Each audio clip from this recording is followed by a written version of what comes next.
I'm Amy, sex educator, sex and relationship coach, and co-owner of PurePleasureShop.com. I'm April, VP of the cutting-edge sex toy company Hot Octopus, and I dedicate my life to the business of sex.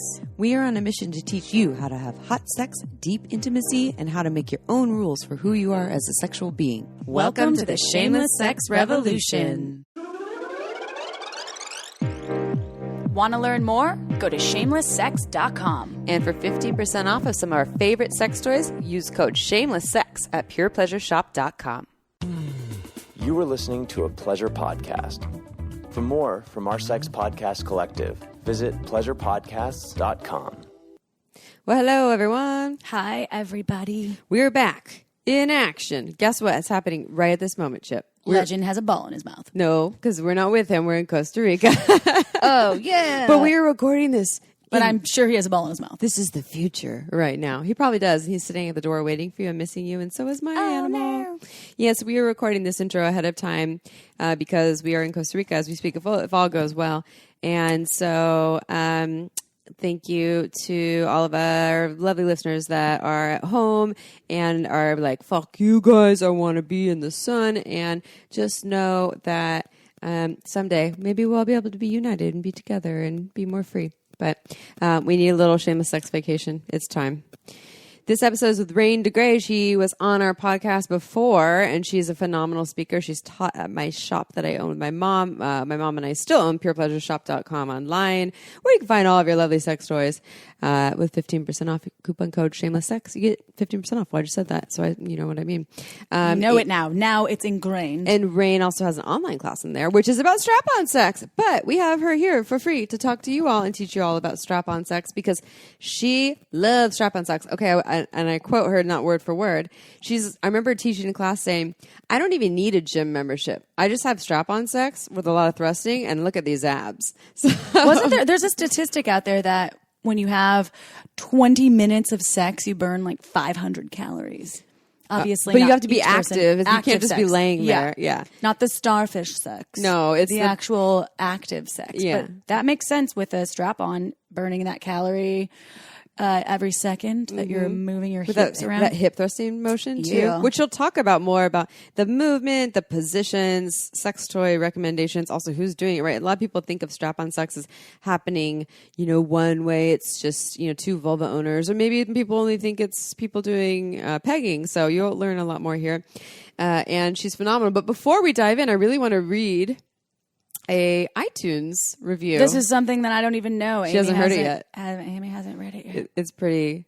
I love everything about it, except they only gave us 4 stars. But I still love everything. What? 4 stars? It's 4 out of 5. Okay, we can't win them all. But this is what they said. Love this podcast, but I think you should have an episode where you both go online and find sex stories or questions and talk about what they should be done or should do. I recommend WikiHow. Interesting. I mean, we do sex work, but anyways, this is the interesting part. Also, you could have an episode where you both have sex together on mic and describe how it feels and how it tastes and what you are doing, or you have sex with each other, but you use videotape. You videotape it and you put it on YouTube with the link below the podcast. Please do these. Thank you. Well, first of all, we kicked off of YouTube. Second of all, I don't remember the last time I had a tape in my hands. We could digitally use it. I was waiting for the sex with each other part. I was waiting for that. I was like, oh, it's coming. Well, dude, hey, maybe that could have happened if you would have given us 5 stars. Oh, but the 4 stars get you nothing. Well said. Oh my God. That's good though. I like that they boldly asked for that. And I want to encourage all of you listening right now. Go ahead, go on iTunes, give us 5 stars. Maybe we'll have sex with each other. Maybe maybe. Although that would be incestuous to me because you're like my sister. I know. Yeah. Oh my God. And I think that Amy reads all of the reviews and then she tells me the ones to read. And sometimes I go in and start reading them, but I get very sensitive. She's sensitive. I'll start crying. So if you want to make me laugh and not cry, that would make me laugh. I would prefer if 5 stars, but that one made me laugh too. But and I also don't know about going to WikiHow. I mean, just so this listener knows, we get a million sex stories and questions. It's over exaggeration, but we answer them, but we don't have time to answer. We literally get them like multiple times a day. Well, there are also a lot that are very similar to each other. Yeah. So a lot of times, if you are new to the podcast and you write us a question, we've answered it before. Yeah, we try to. I mean, there is some diligence that goes into what we answer, and so you can kind of scroll back on our website and look at some of the sex questions that we've answered as well. And you can sign up for our newsletter, and you get 50 hot, spicy sex tips, because that's a huge question. How do I spice up my relationship? Yeah, that's common. Or how do I do anal sex? Or I can't orgasm. I have a hard time orgasming in partnership. Or I don't feel desire. How do I make my wife orgasm? These are all very common ones. Or sexless marriage. And we've talked about them a lot. It's not that we won't answer them again. And it's not that you shouldn't write us this. But we're probably not going to go on WikiHow and do this. We're going to actually do it with the different guests and speakers that can speak onto it. And I just like that they want to know how, just for us to have sex and see how it tastes. They say taste and smells? No, that would be even better. Taste. Yeah, they want to describe how it feels and tastes and what we're doing, and please videotape it. How would you describe sex tasting? I don't. All right, everyone, this is how April tastes. She tastes like peaches, but not just peaches, like fresh peaches, but with some cream on top. Right off the Georgia tree, like I was pulled off the Georgia tree. It's delicious. Y'all should try it. I was going to go with a nice, like, cheese curd taste. She tastes like a nice piece of Wisconsin cheese. Says the girl from Wisconsin. Amy tastes like the ocean, Ooh. salty and seaweedy, like nori. Oh my God. No, some sushi fans want to taste me. Someone does. I mean, yeah, whatever. All right. Anyways, we're going to read a bio and dive on into this podcast. This, again, we said with Rain DeGrey, she's phenomenal. You're going to love it. And before we do, we have a sex question as well. I would like to also talk about OMG Yes. What does it stand for, Chip? Oh my God, yes. Oh, I like the way you said it. Oh my God. OMG Yes is an online program that is research-based, but they've studied with thousands upon thousands of women, right? Vulva owners? 20,000 women between the ages of 18 and 95. Damn. To figure out what kind of pleasure they're having, how they have their orgasms, and then they narrow it down these categories. The first season is all about external vulva pleasure. Season 2 is all about internal vulva pleasure, and it's very tasteful videos that show you different techniques that you can try. Whether you're having great orgasms, you want to enhance your orgasms, whether you want to pleasure, you're not having orgasms, whether you want to pleasure a vulva, etc. Well, it's also for women, men, couples, penis owners, vulva owners. So anyone out there can benefit from omgs.com. Think about, like putting more tools in your toolkit. I know I have hammers and nails, but do I have the amazing ability to know what hinting is? Ooh. Or what layering is? Ooh, what about shallowing, Amy? Ooh, maybe this could be for a YouTube video. Yeah, staying in. So you can Ooh, I love shallowing, though. I'm a shallower. So go to omgyes.com/shameless. Yeah, and you'll save 5 bones. That's biggity bones. That's dollars. US dollars. How many rupees? I don't know. Go check it out, and you will know why a lot of my clients and our listeners and April and I have learned a lot. It's changed our lives. All right, next question. Since I was young, I've always been really into wearing men's thongs. I believe this is from a penis owner, by the way. These have always been the ones specifically made for men with relatively good coverage. But just recently, however, I have found that I'm really fantasizing about wearing women's panties, especially the really feminine ones. I want to explore this more and really want to involve my wife, but I'm very hesitant to do so. She knows about my thongs and is more than accepting of them, but I'm worried that the next step will be too much. How do I tell her about this, and how can I get her involved? I want it to be playful and naughty, but can't help feeling that it would be embarrassing for both of us. We've answered a question somewhat similar, but I think the person that we answered the question was completely closeted, where they had this lingerie fetish, and their partner didn't know about it. I think it was a penis owner with a vulva owning partner. And so that was more like, how do we even have this initial conversation? This person, though, you're already in the door. You're 1 foot in the door. Your partner knows that you like to wear thongs. Yeah, they're men's thongs, but it's already something that, it's not boxer briefs. Maybe it's outside of the norm of, what like most penis owning humans might wear. And so they know about that piece. So I think you're just expanding on a conversation that's already there. Well, it sounds like you want something more feminine, so lacier and sexier. Yeah. And that, because men's thongs aren't that, they're sporty usually. They look a lot more, I've been to plenty of strip clubs with men. Oh, you love strip clubs. April is the best. If you're a stripper, you want her at your table. She gives you all the dollars. I do. And we have both before done that. In New Orleans, we came out like 7 hours later, and I was like, I got my phone. You lost your phone. We lost a lot of money. Yeah, not a lost. lot. We gave it away. We did. We gave our souls away. Yeah, I'm like, we were supporting her college fund. Yeah, that's good. But what I'm saying is, we've been in lots of shops as well that have like men's thongs, and they're never that feminine. But I'm sure there's lots of really beautiful options online if you could search. And I think what Amy was saying, it's obviously the shame in it. That's the thing. You are scared to bring this up because you don't want her to feel like it's too much. But again, you have that 1 foot in the door because you're already wearing these thongs. You've been doing it for a while. They're completely accepting. That's fucking awesome. So my conversation around that with my partner, if I were you, would be more like, hey, you know how I like to do this? Well, I've been thinking and fantasizing about how I might like to expand that a little bit more. And here's what I've been thinking about. I know I like wearing thongs, but I've been thinking about wearing more feminine things, like with some lace and all these things. So just there's something about that feels hot or erotic or sexy to me. Would you be open to either, me trying that on my own or us trying that together and you witnessing me in that?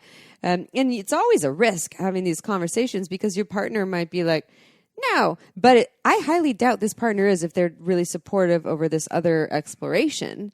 And I don't have all the answers, but really it just seems like a conversation, taking some risks and just speaking what's true. The playful and naughty piece was essential because he said, I want it to be playful and naughty. So you could do a playful and naughty thing where it's like fun and it doesn't have this like deep, sensual, intense experience. You kind of make it playful and fun. Come out and do a little dance. Well, and the naughty piece is that there already is a little bit of fear around it, right? So I think even aside, our dogs are going crazy right now. Even aside from your partner being like, I fully accept it, there still is a little bit of taboo around it.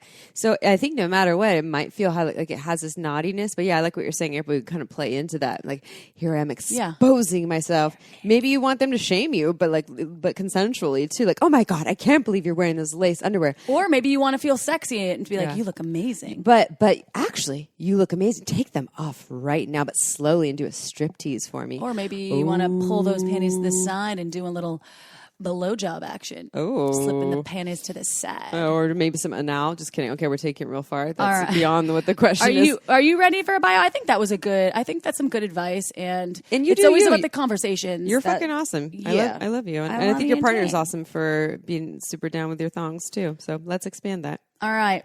Bio time, Miss Amy Marie Baldwin, Social Security number.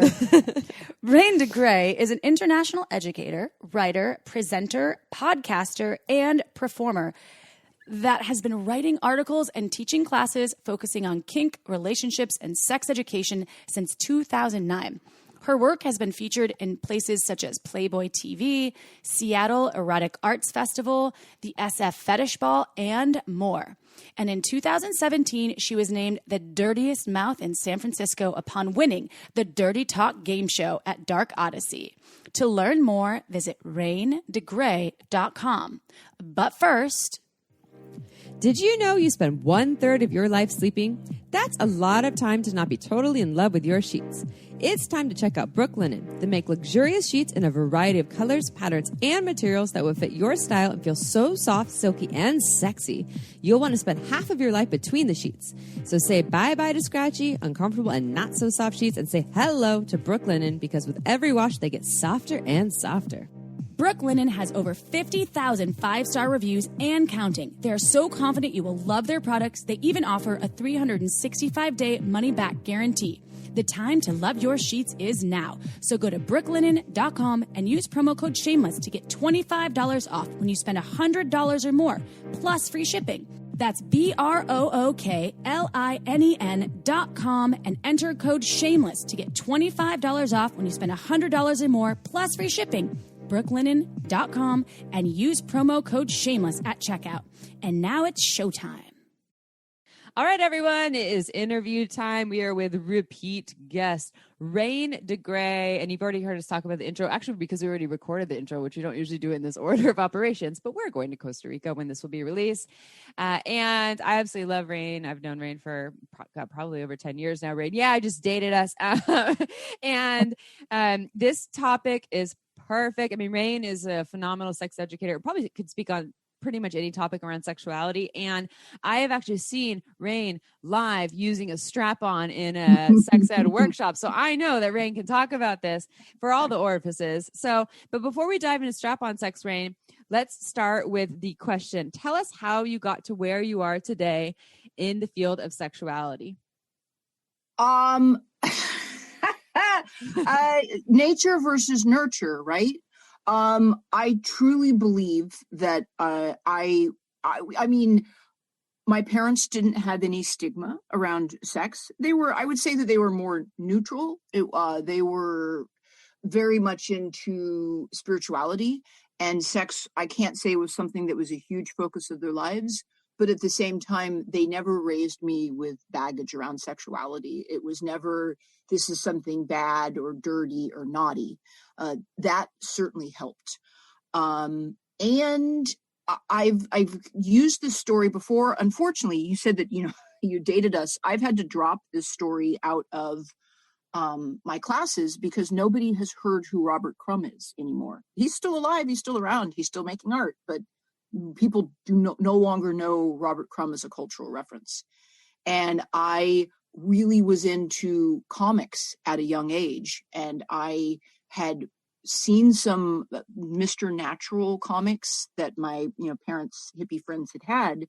And at a young age, younger than the age of 18, I had ordered just randomly, I had filled out these. It was one of those, remember when they used to have like music clubs, or it was like the first 10 are free, and then, you get hooked and you want more CDs or books or comics. And they were offering to send out some free comics. And I don't remember the other comics I got, but I very specifically, distinctly under the age of 18, got this comic that featured a threesome with a pre-op transsexual woman. And it blew my little mind. I was astounded at what a woman could do with a dick, where she still looked like a woman and presented like a woman, but had this whole added extra thing. And I was like, look, it stuck in my mind. I believe I would always be as vigorously sex positive as I am. I don't know that I may have had such a strong focus on strap-on play if I hadn't randomly ordered some comics while living in a hippie commune, and that those I based those 3 comics, and the other 2 obviously didn't make an impact on me. They were, erotic graphic novels, but I based it on the art, and that was why I chose that box. And I was never able to get the idea of strap-on play out of my mind, and it burrowed its way in there, and I've been carrying it since very tender teen years, and it's a key component of my sexuality. But I don't know if I hadn't ordered that comic. I certainly would still probably be a sex educator. For me, there's a huge spiritual and very positive and healing aspect for sexuality. And one of the key components that I do with my education is doing my utmost to battle against the fear and the guilt and the shame that people have attached to their sexuality. And when you teach a class and someone comes up after the class and hugs you and their eyes are glistening and they walk out a little straighter and they thank you, and you know that you've helped someone, You've legitimately helped someone, maybe because I ordered a dirty comic when I was 14, because I liked the art. And I'm like, I want to put my dick in things. And now people are crying in my arms and I've saved marriages. So that's how that works out. I love that. Wow. Did your parents ever find the graphic novels? They didn't care though. You said they were really open and they never found it. I didn't, I lived communally, and there were a lot of times when the children would live in dormitory situations. So it's not like I actually lived with my parents that much. The commune believed in, I wouldn't say isolating, but like child rearing communally. My parents never found it. They wouldn't have freaked out had they. There was no stigma associated. It was very neutral. It wasn't like sex was like, ooh, taboo, but it wasn't bad. And when you raise children neutral without societal baggage laid on their sexuality, I really think it changes them for the better. I don't know what it would be like to have stigma or shame laid on my sexuality, because growing up, that never happened to me once. That's so incredible. And way to go, parents in hippie commune. Reminds me of the comics. kibbutz and Yeah. comics And and the comics. kibbutz. Oh, And yeah. the kibbutz. It's kind of like Yeah. the kibbutz style. So this episode is about, which we've never done before in our 3.5 years of recording, almost 4 years, Amy. Oh my God. We've talked, of course, about strap-on sex and pegging a little bit, but let's talk about strap-on sex with you, Rain DeGrey, because you are an expert. What is strap-on sex? Who's doing it? What are they doing? Why might they enjoy it? All the things. I'm so glad you asked. Oh, I have some things to say. All right. So here's the thing, is that in utero, we all start out as female. And as we've done more research, we have started to realize that the clitoris, the clitoral gland, I'm sure that you've covered it, that there really isn't that much difference between a penis and a clitoris. It's just that for women, most of that tissue is internal. Well, just like people talk endlessly about women's G-spots, oh, the pleasure. Inside a man, his P-spot is his G-spot. Inside the ass it's packed full of pleasure. And what I work a lot on is unpacking toxic masculinity, where men are denying themselves pleasure. They're denying themselves incredible amounts of pleasure out of this shame or this fear that to be penetrated makes you weaker or lesser than, or somehow not a man. And when I encounter that, it makes you gay. When I encounter that, I always do my best to unpack it. Because if you are inserting yourself into someone else and your headspace while you're doing it is the person that is receiving being inserted in is weak and not manly, and it's humiliating and it's disgraceful and it's gross, that's the mindset that you have in your head when you're penetrating someone else. That is, you think about how incredibly toxic that mindset is. And because you're burdened with that mindset, then you're like, well, I couldn't be penetrated because that wouldn't be humiliating, or it'd be weak, or I wouldn't be a man, or it would be gay. Who is the person penetrating you with fingers, tongue, toy? Are they female, or are they another man? And no judgment if it's another man, but if it's not another man and you are getting pleasure inside your ass, that doesn't make you gay.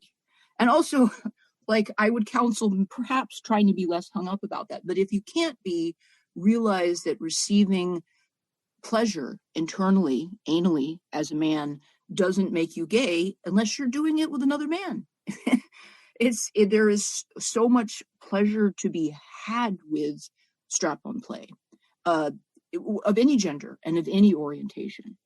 And I have had men cry on the end of my dick because they realized for the first time how much pleasure they had been cutting off for years, that they had been denying themselves out of some sort of fear that receiving anything internally would make them gay or less of a man. And when they finally would come to me, I used to do pro-doming and would have that experience, they would cry that the pleasure was so overwhelming. And they were like, that's what I've been denying myself for years? That? Be like, yeah. I mean, better late than never. You can make up for lost time, but don't ever deny yourself something that doesn't cause you any harm and in fact gives you great pleasure. If it's not harming anyone else, who gives a fuck about what society says? Are they in your bedroom? Are they staring at you? Are they taking notes? No. Like, have fun with it. It's your body. It's the greatest toy you will ever be given. And so many people are afraid to play with it. So strap-on play can come in a multitude of ways. There's all sorts of ways. You can do harness. You can do handheld. They have toys that have handles on it. There's a multitude of harnesses out there. You can have little teeny tiny toys. You can have huge monster doorstep. I'll knock you unconscious. And there's a different toy for every taste and type. And there's just a lot of pleasure to be had inside your ass. So unlock it and give yourself that pleasure because you deserve it. And I would also imagine two things. Number one, there's the person that receives the pleasure, that's the one having the doing done to them. You can be an active bottom, of course, too. And I would imagine too, so this would be a two-part question for you about that. Number one will be about you as a giver, what you feel taking on that role. And then number two, also strap-on play too. We're talking about the aspect. Also, pure pleasure. I would think when people would walk in, they see the strap-on section when we had the retail store, they would actually think of it. I think more commonly vulva on vulva, as opposed to pegging, which is more what you're speaking to. So, but so I guess this is my two-part question. One is what do you get out of being the giver, and then also your experience with vulva on vulva strap-on. Okay, yeah, I'm glad you asked for both of that. The thing is that if you've had Princess Kali on, she can riff in a beautiful way about humiliation. And humiliation, like I get it as a fetish, it's not my thing. I have never approached doing strap-on play. I don't mean to cycle back to pegging. I will certainly, get vulva on vulva. That's actually interesting. I do have a lot to say about that as well. I have never thought, for me, a lot of my sexuality is pleasure-based. And it's actually, I know it sucks to be me. It's really easy for me to have an orgasm. I can generally have an orgasm in under 30 seconds. And I can, if I put my back into it, probably have 50 a day. I can have an orgasm from being rimmed, from having my calves caned, from having my toes sucked on. I can have an orgasm from having my strap-on sucked on. I can have an orgasm from strap-on fucking someone else. And I know that I'm guessing that I'm outside the bell curve in terms of how easy it is for me to reach orgasm. When I'm doing strap-on play, it's pleasurable. It's fun. You're playing someone else like a musical instrument, and you're taking them on this journey like a roller coaster ride. It's a dance. And I come strap-on fucking others. That's what I get out of it. But I also love seeing someone broke down with pleasure. And taking someone on that journey and seeing just all of the just tension just start to leak away, and their flesh and their eyes become soft and raw and honest, and you're in this vulnerable, intimate state. And that's beautiful for me. That's why I do it. And I do get men that are like, oh, I want you to dom me and humiliate me, and I'm a little sissy, and it's so embarrassing, and I'm on the end of your cock. And I'm just like, that's not how I approach this at all. I can I don't even offer humiliation with my pleasure play. It's just not my thing. I don't think you could even pay me to be like, oh, you sissy, look at you in those fishnets, you're so gross. That's just not my jam. I know that's how some people approach it. I'm very involved in the queer community and the lesbian community. I was born in San Francisco. I have certainly done less female on female strap-on. I mean, while I found that when I'm with women, we use fingers, we use tongues, there's a lot of rubbing, but actually strapping up a toy and fucking another woman's pussy is something I think that because there's so many other options on the table, that's one of the tools, but it tends to not be the only tool that I approach interacting with a female bodied person with. I mean, don't get me wrong, I do love it. But there's something, at least in my fairly extensive experience, with interacting with every gender dynamic orientation and personal representation, where it can be a lot softer and more languid with women, and it's not just, I'm going to put on this toy and like wail away at you. But I've experienced it under every flavor of the sun. But I work really hard with men, because women, I think, kind of much more naturally and organically are aware that their entire body is a tool, and they're not as specifically genital based. Women, I can have an orgasm through hypnotism. Mm-hmm. If I'm hypnotized, you can tell me to have an orgasm, and I will instantly have a gushing, genuine, I need to go get a towel orgasm on the spot, and it takes 1 second. So I do a lot of coaching with men where they're like, well, if my dick doesn't work, there's nothing for me. It's a light switch. The dick's on, the dick's off. There's nothing else available for me in terms of my sexuality. And I do a lot of coaching of get your mind out of it just being your dick. If the dick's not hard, there's no sexy times happening, then that's not at all how sex works, baby. I'm always trying to get people to view sexuality as more like a buffet, and that there are so many different meals out there. And once you get yourself out of this locked, like penis and vagina, one thing goes in a hole and that's it. Once you get yourself out of that mindset, it's amazing what opens up to you in terms of options. I love that you have the ability to instantly orgasm. I want that. I know, that is incredible. And we should just be like, come now. Yeah. Oh, bam. Okay. Give her a towel. It's impressive. And it's also, is that a skill that you were born with? Did you learn that yes. over time? So here's nature versus nurture. I have always been able to orgasm incredibly easily. And I've always been able to have multiple orgasms. And do you know what stops women from having endless, mind-melting, gushing, drooling, I'm having an epileptic seizure, I can't walk orgasms?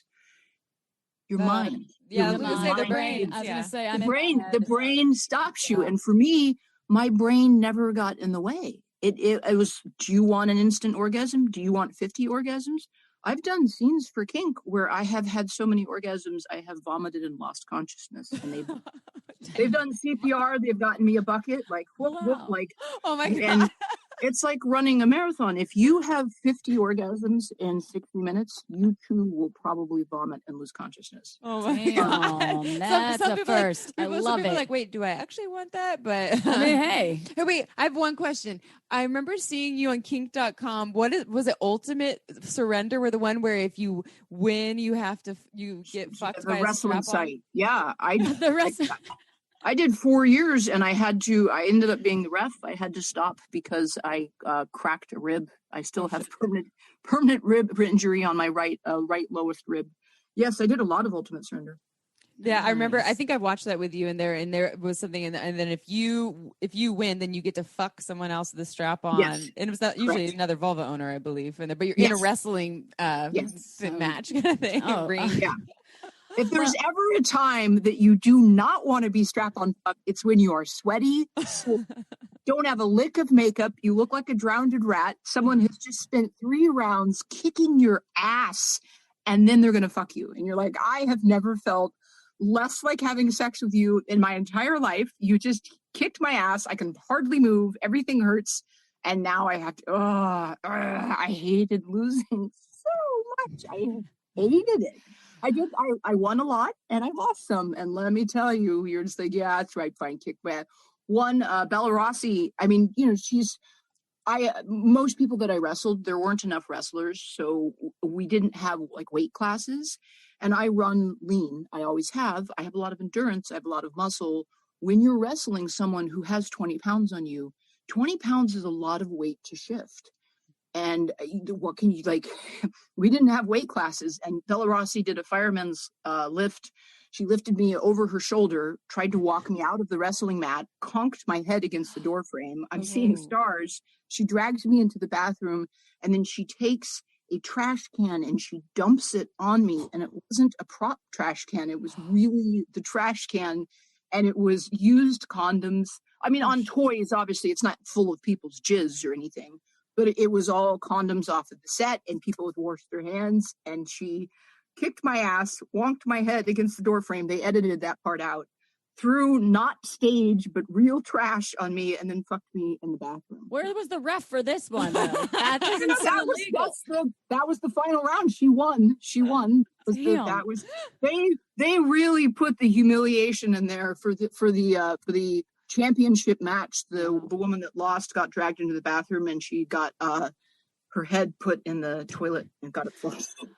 Oh, well, we got to look that up. I have some great visuals now. So we're gonna switch gears a little bit because you started talking about wrestling. No, I think it's extremely entertaining just to visualize. And now I'm like, they edited the part out that I'm curious about, but now you know behind the scenes. But we know behind the scenes. Yeah. But the reason I want to switch gears is because I feel like we've never done an episode on strap-on play, and I think that perhaps there's maybe a large majority of our listeners that are new to strap-on sex. So the question here is, what should they know, and how should they get started? Oh, I'm so glad you asked. Yes, this is a very good question. The reason that classes and educating yourself on strap-on stuff is a bit more work and is also very important is that there's simply more that comes to it. Whether you're inserting something vaginally or anally, or orally, there's, the human body is full of holes. You can put things anywhere. Some people get into nose fucking. Who am I to judge? You can do a little, or you tongue fucking someone's nose hole, licking people's eyeballs. There's all sorts of things. April's dog does that. It's really not sexual. It's not sexual though. Oh, wow. Okay, now that might need to be edited out. Lorelei Lee was telling me that she loves having her eyeball licked. And I was like, okay, that's a new one. I've never attempted to have anyone lick my eyeball, but there is so much pleasure available on the body. When it comes to strap-on play, you simply need more supplies. You need a harness, unless you're going to make one yourself out of rope, but that can be chafy. Lube, trust me, you need lube. You need a lube that your body likes. Preferably, you need a lube that is going to work for you anally, orally, and vaginally. You need also a lube that you're not going to react to poorly, that's not going to react poorly with your toy. If you have a lube, sometimes a silicone lube, not all the time, things have changed as we have shifted our formulas. But if you get a silicone lube and you're not entirely sure how it's going to work with a silicone toy, you take a drop of the lube and you rub it just on the base of the toy. And if the silicone itself starts to get a little gummy or tacky, you can recognize that it is reacting poorly with the toy. And the best part is if you rub it just slightly enough and you can see that it's damaging your toy, you can just use the tip of your fingernail to scrape off the bit that went a little gummy, and the toy itself will look totally undamaged and no one will ever know. It's a really great spot test. It's like when you dye your hair and they're like, do a swatch test ahead of time. People don't. No one takes 45 hours, 48 hours ahead of time and does the swatch and lies that. You just do it and you hope for the best. So people listening probably aren't going to do the silicone lube test and see what happens. But you know what? It takes less time than doing hair swatches. So give it a try. You're going to want to get the right toy, and toys come in such a huge variety of styles and softnesses and colors and shapes. Some people want really realistic toys. Some people want their toys to not look at all like a body part. Some people want it really colorful. The great thing about toys is you can get shapes and angles that hit G spots and P spots in ways that just the human body doesn't work that way. But there is so much pleasure to be had, and part of the fun is learning and experimenting, and is what works for my body. What is it that makes my body the happiest? What works in terms of my body and toys with another person? Sex, really, in the end, sharing any time or intimacy with any other human on this planet, comes down to communication.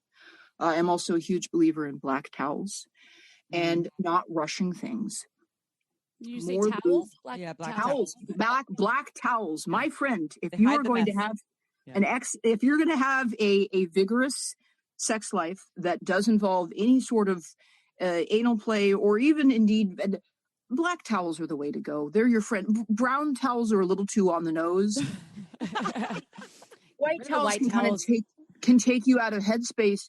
You lay down a black towel, you get a nice scented candle going, you get some tunes, you get a lot of lube, you turn off the devices, you lock that front door, and you get to know this other person in front of you that is putting life aside for a moment, and the two of you are going to go hang out on an island of magic covered in black towels and have some fun. So I'm going to do a couple plugs here for that, because I love that you said, because I think one thing is us being able to, especially as the receiver, being able to relax and feel safe. And a lot of people get in their heads, what if I make a mess? So setting up the scene before so you can chill out about that, and then communicating with your partner or partners about, like, what if poop happens? If you're doing the anal, if you're not doing the anal, like, what if I squirt? What if there's all these fluids? The fascinator. Right. Yeah. So that was one thing. It was the fascinator throw. It's a Liberator product, but we sell it at purepleasureshop.com, and y'all get 15% off with coupon code shameless sex.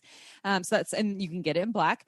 And then also talking about, dildos and harnesses. Again, we have a whole bunch of awesome dildos at purepleasureshop.com, and you get that same discount. And you can fuck a rainbow. You can fuck a rainbow if you want. We have, and I know that, Rain, you're a fan of Tantus. We have Tantus products there too. I also like Fun Factory's silicone products that they make. I think it's just a great silicone. They have a harnessless one. You can wear it without a harness. The share vibe. And same with one that vibrates. And same with Tantus as the Fieldo. Oh yeah, the Fieldo. Well. That was the double. OG. We used to sell the shit out of that wear one. it vaginally, and then you can penetrate it. You have it's a double dildo, so you also have a dick, and then that, and maybe I don't know if you want to talk, but because my other question is going to be my understanding, right? So if I'm having sex with a homegrown cock, it has a lot more room to give. It's kind of soft and spongy.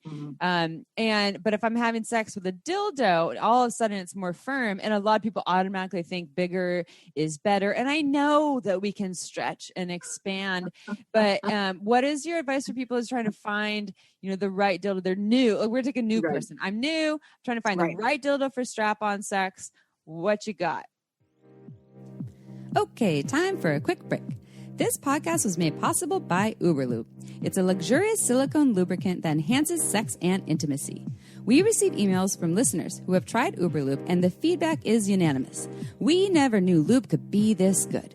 It's also less likely to throw off the pH than most other lubes, and there are thousands of doctors recommending Uberlube to their patients, whether they want to make their hot sex even hotter or for folks experiencing dryness. Uberlube is without a doubt my favorite lube. It has no flavor, no scent, and feels absolutely amazing on my body. And it isn't just for sex. I use it to tame my hair frizzies, to prevent chafing, and I even put some in my mouth before an oral sex session. Totally ups my blowjob game. Oh, and the bottle, it's beautiful. It looks like a cosmetic product, so I just leave it out on my nightstand, totally shamelessly. To learn why we think it's the best lube on the planet, check out uberlube.com and use code SHAMELESSSEX for 10% off, plus free shipping. Again, that's uberlube.com and use code SHAMELESSSEX for 10% off and free shipping. Go check it out. Now back to the show. This is honestly the most important choice you're going to make when it comes to strap-on sex, above and beyond lube and harnesses and fascinator throws and liberator wedges. There's the most important thing in this equation is the toy. I am an anti-size queen. I have no problem saying that. I say it all of the time. People don't believe me. They think I'm lying.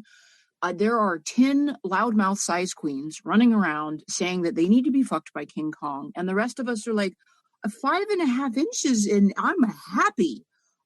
Your eyes are bigger than your holes.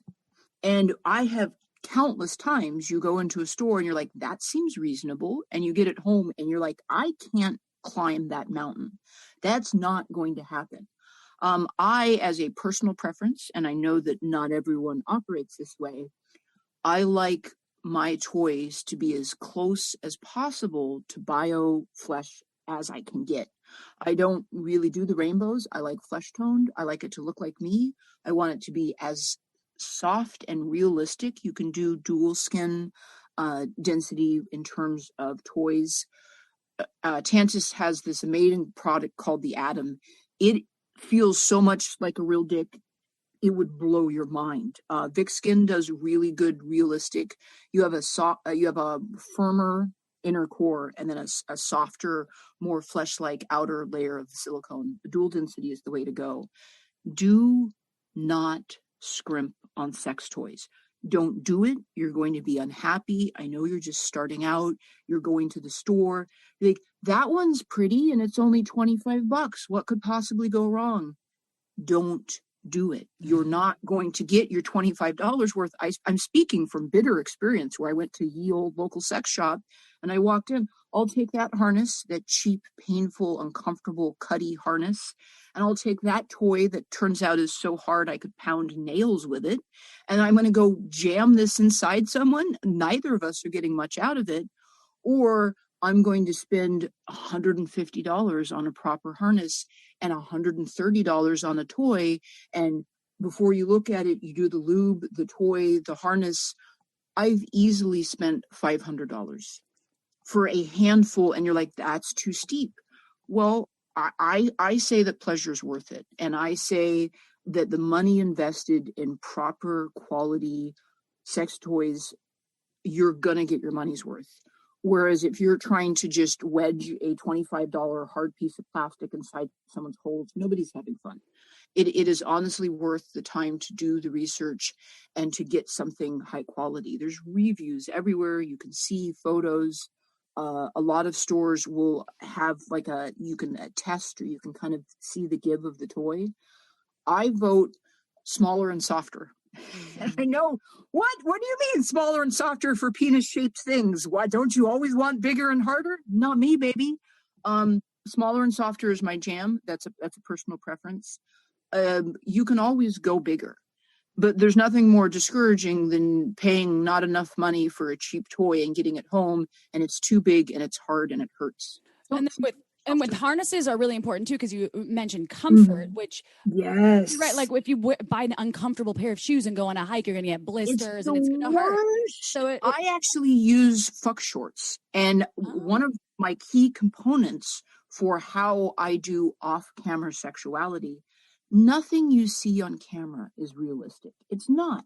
It's edited. It's cut. It's carefully lit. People are in ridiculous outfits. Porn stars don't bang like that at home. And when you see these harnesses, they're a lot of the times harnesses in photos and in videos, they don't give a lot of support. It's just a couple, small black bands. And really what it is to showcase the ass, is to have the labia free, is to be like, oh, tee-hee. And it's like, sure thing, you are banging someone in thigh-high stockings, 6-inch heels, a corset, and the world's tiniest strap of a harness, like just digging into your outer labia. There's nothing about that that's comfortable, but they're actors and they're being paid to create this unrealistic scene. At home, I want a thick cloth. Do not get leather. Don't do it. I'm telling you right now. Do fun not to clean. Get really it. fun to clean. It's true. And my first harness was not the very first one. Was this horrible, uncomfortable strap agony that should be set on fire and never spoken of again. But the second one was leather, and I'm like, oh, it was expensive. You cannot clean or sterilize leather, even if you're fluid bonded, which means that you're sharing your fluid with one other person. If you are monogamous and fluid bonded and that leather harness is only used with your partner for the next 40 years, you can't get that leather clean. It's just, I want a cloth, comfortable harness. I want something that I can use for a really long time without getting chafed. And I actually take booty shorts. And I put my booty shorts under because of how much I don't like chafing. Now, for some people, they're like, well, if you're wearing booty shorts or boy shorts, you don't have access to your holes. That's true, but I can remove them and the toy if you want to switch things or if you want to finger me, but I'm not going to be able to have my head in its proper space if the entire time I'm chafing and uncomfortable. I also use a lot of lube, and I have a fairly prominent pubic bone, and I'm completely clean shaven. So there's not a lot of padding. And if I'm drowning in lube and I've got like this toy and it's like slamming against my freshly shaved prominent pubic bone, I'm going to get rashy, and I don't have a thing for rashes. So I will go so far, and this is my privilege because it's so easy for me to come. Like I can very easily come from strap-on play. I'll go so far as to take one of those soft, fluffy, comfortable, booty socks, and I will shove it down the front of my boy shorts, and then I'll strap up, and that just provides me with a cushion and a base.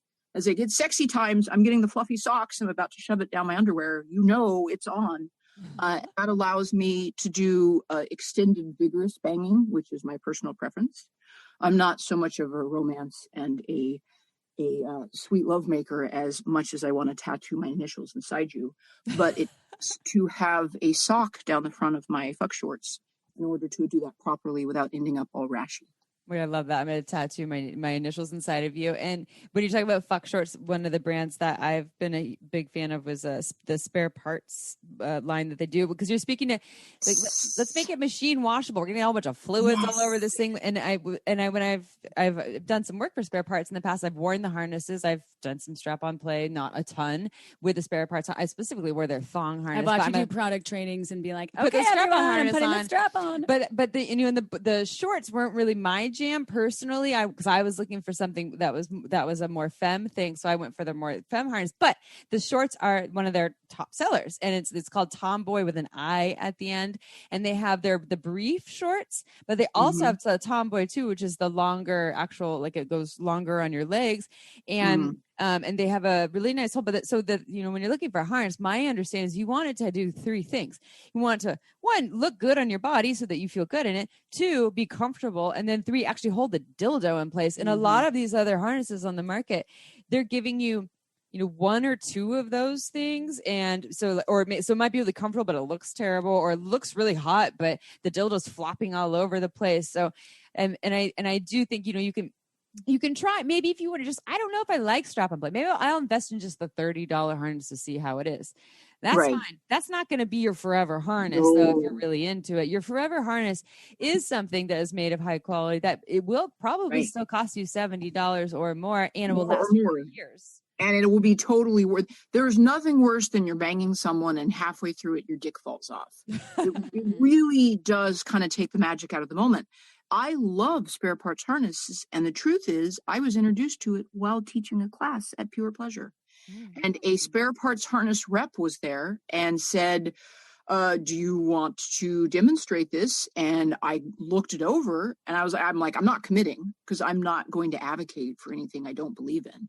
I looked over the harness and I was like, oh my God. Yes, I will incorporate in this class tonight. And since then, that was a very smart move on Spare Parts, because I don't have a problem, but I have bought another 4 Spare Parts harnesses since. So I'm rapidly, since I got introduced at that Pure Pleasures class, I've invested almost $1,000. I'm like, okay, Rain, you don't need any more spare parts, but maybe you don't know because the thing is, if one gets grungy or dirty, you pop it in the washing machine and you get a second one.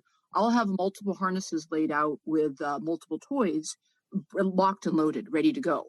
Take one out, you can upgrade, you can downsize if things get a little messy. I've invested so many hundreds of dollars in Spare Parts. We can get you sponsored by them. Damn. Well, I think those are great messages, though. Spend the money, y'all, especially if you are wanting to have a quality experience for you yourself and for the receiver in this situation. I think Rain had some amazing suggestions, and I don't want you to go, Rain. You're so entertaining and you have so much incredible information to share. I know you're an educator. I know you also, I believe you have a podcast too. I know you do lots of different classes, and will you tell people out there that want to find you and work with you, how can they find Rain DeGrey? Thank you. Everything that I do can be found on raindegrey.com. I do the Dirty Talk podcast. I do the Dirty Talk advice column. When is this episode being released? I think we're doing, this is on the 9th of February, so right before Valentine's Day 2021. Okay, so I won't be able to promote the game show or my rough play class for Boundless, but on February 18th, I am teaching my Introvert for Kinksters class for kink.com. So that is my next class that's coming up. If you want to check out the podcast, the advice column, any of my future classes that are coming up, just go on over to raindegrey.com and my schedule's there and all of my postings. And Rain DeGrey is RAINDEGREY.com, and you can go find all of Rain's. And your Instagram is really hot too. Oh, yeah, go I follow checked Rain it on Instagram, out. I too. was like, yeah. I haven't left my house in 8 months, and those are all a camera pitch. I have my cell phone. I'm just you're doing a great job. Yeah, way to go. Wow. I just take my cell phone on a tripod and I get a remote control bapper and I play dress up at 2 a.m. because it's hot. Dress up is looking real hot during COVID for you. So go check it out, everyone. I'm very almost compulsively creative, and I don't do well unless I'm doing something. And upping my photography game is what I've been working on, among many other things. I also wrote a book. Is it out? It has to. I've written an entire novel, which I've never done before. But it's no big deal. I just wrote a novel. Well, but there's a difference between I've written the novel and it's like I've never written a novel before, so it's 17th draft, 18th draft. You know, you add characters, you're increasing your dialogue, you're changing your descriptions. But I was like, what am I going to do during COVID? And so I wrote my first fiction book, and I'm trying to. I have a couple readers out there that are willing to check it out. I just keep adding characters and improving. You know, when you look at something and you walk away and you come back a week later, you're like, I can make it better. Yeah. You're in so that. That's what I've been doing, is teaching classes and doing the podcast, doing the advice column, doing education, and taking a lot of selfies in my basement at 2 a.m. And sharing all of your wisdom with the shameless sex revolutionaries out there who will definitely appreciate all of this info. So thank you, Rain. Go check out all of Rain's offerings, everyone. And if you haven't done so already, I'll say it again. I'll say it one more time. Go try on some strap-on play and grab yourself a glass of vino. Why? Because Amy and I love vino just as much as hopefully you all. Maybe Rain does. Maybe you don't. But we love sober people too. We love sober people too. But it could be a good gift. So go to marginswine.com because Megan Bell is the vintner. She's an incredible winemaker. It's actually locally grown grapes, most of which are in Santa Cruz area. So you can taste a little bit of our home in your mouth. Ooh. So you can also save some moolah if you go to marginswine.com, sign up for the newsletter. Only 2 releases a year, y'all. Use the code shamelesssex10 to get 10% off 3 or more bottles. But if you want to go big, you can save 15% with the code shamelesssex15 on 6 or more bottles. This will be on our website. Go check that out. Go check Rain's offerings out. Thank you, Rain, so much. Yeah. And thank you to all of our Shameless Sex listeners. We love you. I'm going to do one more invitation to go onto iTunes and give us 5 stars, y'all. We read every single one. Show us your love. All right. And your harness and your strap-on sex. Oh, you're going to get a lot of things in your inbox on Instagram now. All right. We'll see you next Tuesday, everybody. Ciao for now. Want to learn more? Go to shamelesssex.com. And for 15% off of some of our favorite sex toys, use code SHAMELESSSEX at purepleasureshop.com.